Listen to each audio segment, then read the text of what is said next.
Welcome everybody to another episode of Sunday Learnings with me, Ben Ibrahim. And today our topic is preparing bodies and minds with world champion physiotherapist Rene Naylor. Rene is the current Springboks physiotherapist, and she was part of the team that won the Rugby World Cup in Japan last year. She's been doing this job since 2008, and before that, she was a physiotherapist to many successful provincial sides in South Africa, and she is just a really friendly person and a household name, not just in sports medicine globally, but international rugby and international sports. Rene, welcome to Sunday Learnings, and hi, hoe gaan dit? That's my best Afrikaans. Hi, Ben, and that's amazing. That's very good Afrikaans, and thanks for the wonderful introduction, and it's good to be with you this Sunday. Just as a warm-up question, and I know you probably get asked this question a lot, but out of all the professions you could choose, tell us the story why you chose physiotherapy and sports physiotherapy. It was a decision I made when I was very young. I was about 16 years old, and I'm actually quite blessed that I'm still passionate about this job and I still enjoy it.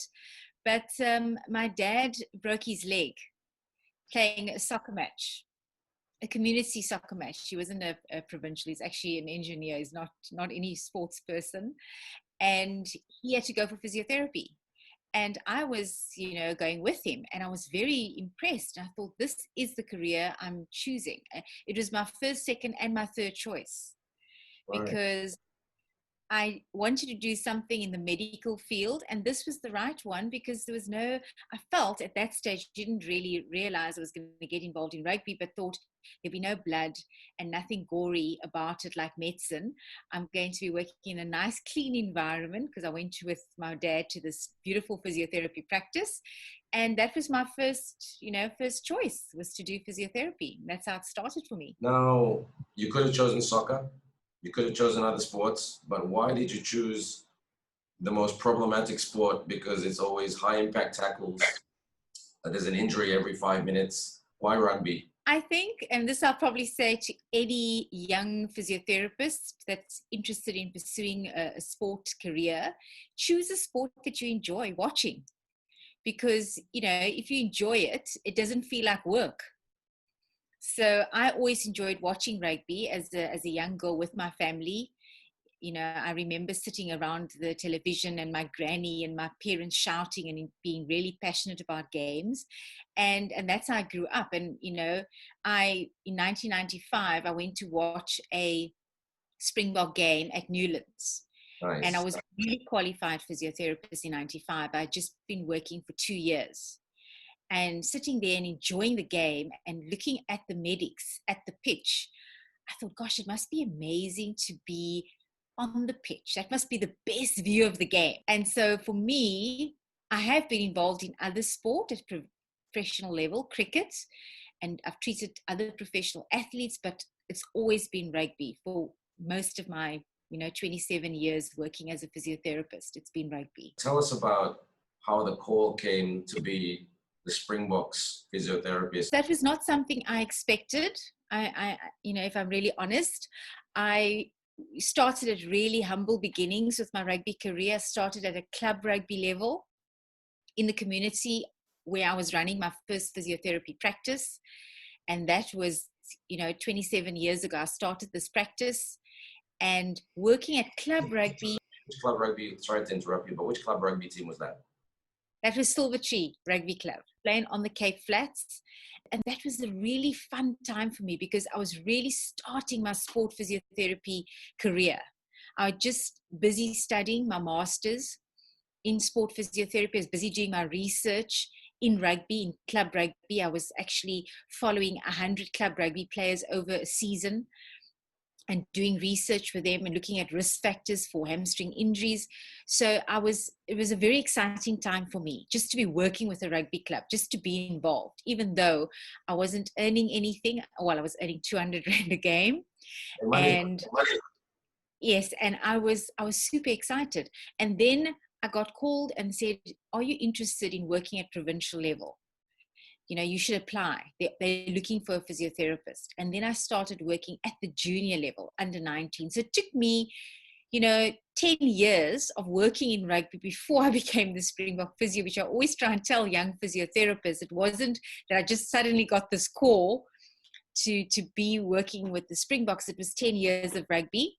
And I was really, humbled that I was recognized and asked, because I was quite happy in my position as head physiotherapist at the provincial team at that stage.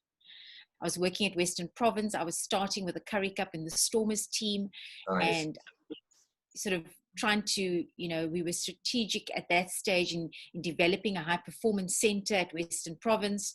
So I was very, very involved at that stage, and being asked if I was interested in the position was really unexpected and really the pinnacle of my career. Let's talk about the job itself, Rene, the job of a physiotherapist. Now, what people see is the strapping, the health consulting, working with the match day doctor at the stadium, going to the hospitals for concussion reviews and treatments, looking at bruised bodies and so forth and so forth. But what is it about the job that we don't see that you have to do? Because I know for a fact it's a very demanding job, but rewarding job. It's very rewarding, but there are things that are not glamorous, because most people assume that it's a very glamorous career.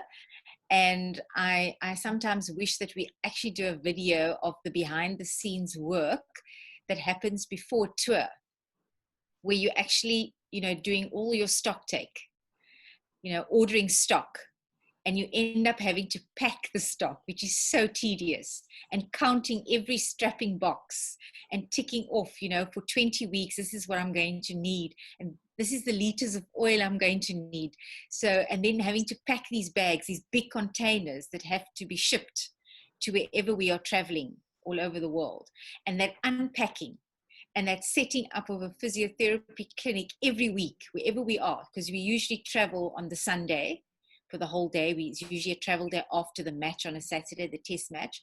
And then you arrive at this new destination and you have to unpack those bags and set up a physio clinic in the hotel that you're based, and then start working. So it's not this long travel day and then I can go and relax. You usually start working immediately, and it's long hours. I usually say the physiotherapy room is a 7-Eleven, opens at 7 in the morning and closes at 11 at night, and you're on duty most of the day, which people don't know. Even my own family sometimes assume that my job is just running with this magic water and this magic ice onto the field, and I just rub it on the guy and then he's 100%, he jumps up and there he goes again, and gosh, I've done my job. But actually that's the easy part. The hard part is actually doing the injury prevention before the season actually even starts, and drawing up those profiles for the players of what the injury risk is, and then putting an intervention program in place to actually prevent the injury from happening. That's really the hard bit. If you had to give advice to junior physiotherapists, what is the balance of this job in terms of technical skill versus people skill? Because sometimes you're the bearer of, more often than not, you're the bearer of bad news to a player, to a coach. Look, Brian Habana cannot play. He's our best winger. He can't play, and you got to deliver that kind of news, and they don't want to hear that. I think I am quite an optimist, and I think that different contexts, you have different attitude towards it. So, for example, I do believe being involved in 3 World Cups. I always say World Cups are special tournaments, and I'll always give a player the benefit of the doubt, because I know the preparation going into that prep for that World Cup. It's like in this particular one in 2019, we were working on it for 614 days, counting down each week, right up until that final match. So how hard players have worked. So when we get to that first test match, New Zealand, and we lose that game, and 2 key players get injured, Jesse and Trevor, and it's a serious injury after they've had their scans the first day post injury, but you still, I still give them the benefit of the doubt. I say to the coach, give me a few days. Let's just see what we can do. Let's just see, because that they've done such a lot of preparation, but there is trust that he knows. He'll say, okay, Rene, I'll give you a few days, but if I go back to him and say, listen, there's no way we're going to do it, he will also trust that decision. And that's usually a decision that comes from, a medical team and a player, and, trusting, that the player is also going to trust you. And there has to be, I always say to players, there has to be transparency and accurate feedback. There's no point in a player saying to the coach, no, I'm ready to play, when in fact he knows he's not ready to play. There has to be, accurate feedback, because when there isn't transparency, that's when the problem comes up. You've had 3 very different coaches since you got the Springbok jobs in 2008. I mean, not really asking about specifics about their personality or whatever, but in terms of Peter de Villiers, Hanneke Meyer, and then you got Rassie Erasmus, in terms of coaching, winning trust from you getting trust from them to create this great cohesive work environment, collectively, what did you learn from these coaches? I came into the Springbok environment with Peter de Villiers, and I was very excited about being part of the brand. I was, a newbie in the environment, and I had a lot to learn. And also, being involved in rugby for 10 years, but still unknowing that I'd never played the game myself.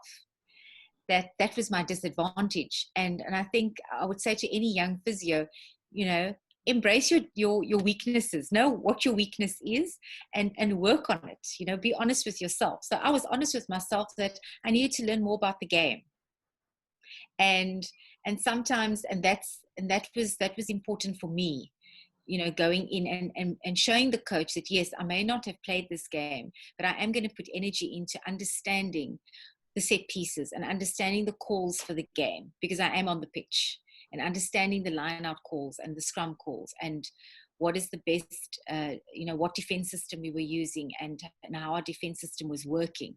I used to, with Dr. Craig Roberts, that I worked with for 8 years, we used to have a little game in the match and say, well, if they score on your try, then it's on your side, then it's your problem, because you weren't good in the defense and organizing the defense on your side of the pitch, and I do the same on my side. And so there is a lot that I've learned from when I started with Peter, going through to Heineke, and then finally with Rassie, where I've probably known the longest, because I'd worked with him at the Stormers. I'd known him for 15 years, and I understood him the best of how his mind worked. Whereas with Peter, I had to learn quite a lot. And even with Heineke was exceptionally, I mean, the word I would describe as passionate. There was so much passion. And all of them had different styles, even during a game, how they gave instructions. And it's important to understand that. And even, Peter de Villiers would say that his voice sounded very different. And he'd say, listen, I won't be giving instructions. And Dickie Meir would be giving the instructions during the game. Heineke was exceptionally passionate. He was giving commentary throughout the game. So yes, I'm sure you've noticed the passion. So it was a completely different approach. The Springboks worked in a different culture in 2008 compared to 2018. We moved from a system which was very much based on hierarchy.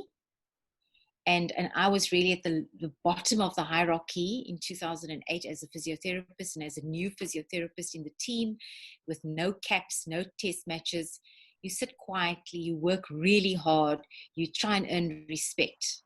You don't feel, you're not really sure if you're actually making an impact in the success of the team, because of the culture of, the senior players and senior management compared to where you're coming in, and you're really quiet. I mean, even now, last year, some people were surprised when they heard I'd been there in 2008. Were you there, But I think that we've moved, the transformation that's happened in the team has been phenomenal. Complete mindset change from back in the day. We would almost have to police players. We had a culture of policing, fining. There was a fine system. We had a fine master. Compared to the new system was, you're empowered. You take accountability. There's no one having to stand behind you and say, are you doing this or are you not doing this? You take responsibility for your role and your contribution you have to make to the success of the team. So from policing, there was ownership, which was quite a big term that Rassi spoke about, that everyone had to take ownership and accountability. There was transparency as opposed to privacy about where you stood in the team.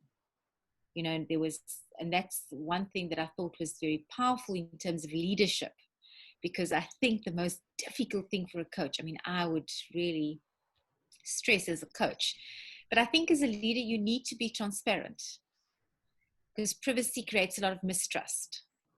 And, telling players that actually you're not my first choice is a hard thing for a coach to say, but it's an important thing for a coach to say. So players don't have delusions about where they stand in the team. And we were also very open throughout about the fact that we were transforming the team, and transformation was on the agenda, and that we were looking at experience and depth and transformation to win this World Cup. How did you guys win the Rugby World Cup? And just a subset of that question, what are you proud of in terms of your contribution to winning the William Morbelis Trophy? I've reflected on it a lot more post winning, because we started the journey in 2018 in the preparation. Rassi was quite adamant from the time he called me up to join. I was not with Alistair Coetzee when Alistair Coetzee was the coach for those 2 years. And so when Rassi asked me to come back, and he was very specific, come back and win the World Cup, was exciting. And yes, but we knew that it was hard work, and it was just, you were taking it 1 week at a time. You knew in 2019 we were going to be together for 20 weeks. And it's not easy to be with your colleagues for 20 weeks, to have breakfast, lunch, and supper with them for 20 weeks. And I think that the transparency about that almost prepared you mentally for it. And once you were in it, you didn't know what you were doing, but you all knew you had a role to play. And I think that sometimes, for myself, having been out of the team for 2 years was actually very good for me, because it taught me to reflect. It taught me to be critical of myself coming back. And that's where I feel I probably made a small contribution, was that I was critical about my attitude, my approach, my methods. Was it the right and the best way? Because sometimes when you're there for long, it's not good, because you become compliant and you just think, I did it like this and this is how I do it forever. And when I came back, I had this clarity in my head that I was prepared to actually challenge myself in, was it the best way, or was there a better way to do it? And when we as a management just spoke about it after the World Cup, we said, gosh, you now reflect. And for me, it was always about the fact that we were completely aligned was one of the strongest points and ways in which we were successful. That we all knew this was the goal and this is how we were going about it. That I thought was very important. And then I think one of our major strengths was our diversity.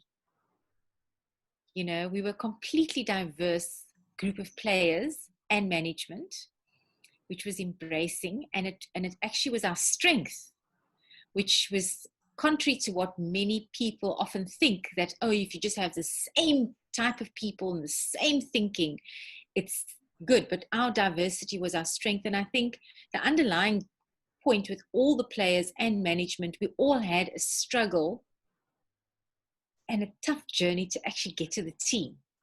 It wasn't an easy route for any one of us. And I think that there was something beyond just winning the match, which is often what people say now between ourselves and England, that maybe we were more desperate. We had an inner drive and obviously our resilience and our warrior inside of many of us to be successful, not just for ourselves, but for something bigger, our country, and giving hope to people. And yes, we know, obviously our game is not going to solve all the problems in our country, but we knew our country needed it. We knew we had to do it for the people back home. We knew that people needed this hope, and they needed something to feel that actually, when we stand together, we are stronger and that we do achieve big things. So for me to be part of that was so special, because it was something, rugby has been part of our good in our country, but also our bad in our country. So to be part of something that was giving hope and something positive was very special for me. And I mean, I'm just humbled that I actually was part of it and made to feel that I had an impact. The fact that people are interested in my story, and for me to be able to share my journey, is already means a lot to me. So the last question I have for you is always a fun question or set of questions, which I like to end with my guests. It's just, I'd like to read out a number of names to you, and you just gotta describe them in one sentence or a couple of words or one word. Siya Kolisi. What can I say? True inspiration, leader. Andre Pollard. Andre, rugby brain. Brian Habana. Absolute legend.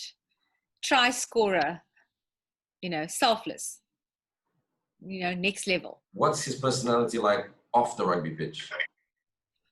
Off the rugby pitch, he was really a real true team player. So he was a legend at the time that when I met him, and he was always there for his teammates. Whenever he was able to achieve something and sponsors came to him, he always made sure that it would benefit everyone in the team, even me sometimes. So he's just a selfless guy off the pitch. And I mean, I know that he would continue in his success post rugby. I'm going to throw in another name there. John Smith. Also a great leader, different time. And I think different times called for different leadership styles. Look, Rene, again, I would love to keep, as the rugby fan, the rugby person in me, and the sports person in me could talk to you forever, but it's been a real pleasure talking to you. Thank you for making a sacrifice on a Sunday afternoon, South African time, to be with me right here for Sunday Learnings. This is going to be an amazing, amazing show. And definitely on behalf of the audience of Sunday Learnings and myself and my team, thank you so much for being with us. You stay safe. And please be in touch. And once COVID clears up, come to Malaysia. I'll buy you a foot of horse, but Malaysian style. That sounds amazing. Yes, you're always welcome in Malaysia. Yes, and you're always welcome in South Africa, especially if you're working with the Falca. You're definitely welcome here. Definitely. I've got an itinerary when I come to South Africa once COVID clears up. I mean, hopefully, fingers crossed, if can see a Lions game. I just want to go to Ellis Park, take the grass from Ellis Park and put it in my wallet and have a foot of horse and just South Africa has been a real part. I mean, even though I've never been to the country, but being a Springbok fan, I'll tell you that story another day. It's just been always put a smile on my face. And thank you so much for putting a smile on my face and our viewers' face. So you have a great day and we'll be in touch. Thanks again. Thank you so much, Ben. Thank you. I really appreciate it. And thank you for all the people out there listening to my story. Thank you.